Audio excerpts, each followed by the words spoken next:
On the Super Bowl game, one of the fan favorite aspects of the big game is, of course, the commercials. The class is being taught by the College of Journalism and Mass Communications, and students are looking at what makes Super Bowl commercials a hit or a miss. Channel 8's Emma Norwood is joining us live now after talking to one of the students from the class. Emma, what does she say? Thanks, Mackenzie. Michaela Teet tells me tonight is the biggest night in advertising, and understanding the reasoning behind that is keeping her tuned in. With more than 100 million viewers and millions of dollars in advertising revenue, one UNL professor is investigating the science behind Super Bowl commercials. Brian Hubbard is the instructor, and he's taken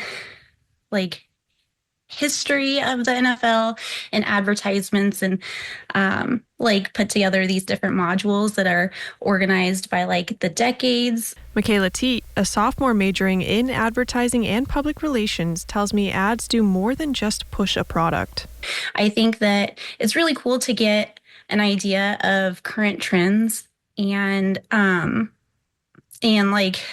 understanding the work that's going into all of this. According to AP News, this Super Bowl came at a tough time for advertisers. Most of the commercials airing this year will be avoiding controversy after a very divisive election season. Talked about the focus of where these brands are trying to take their ads this year, and they're trying to go for a silly vibe and trying to stay away from any political discourse. The finalized group of ads feature mashups, nostalgia, and even some creative risks. Michaela says brands playing on emotions like these often stick with people the most. Budweiser commercials are always tearjerkers with their Clydesdales or the little puppy. So I think that that's where Budweiser usually takes it. I think that Doritos and Reese's and those snack food advertisers are always fun and quirky.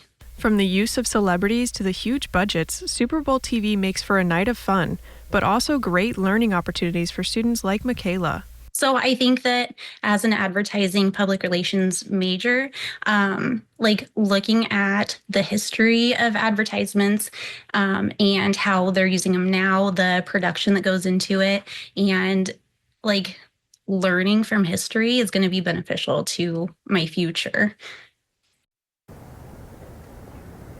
Although some of the ads are out now, Michaela says you can still expect to see some surprises. For now, reporting live in Lincoln, Emma Norwood, Channel 8 News. All right, thank you for that story tonight, Emma. And another big game happening this afternoon, but this one right back here in Lincoln. The Husker men's basketball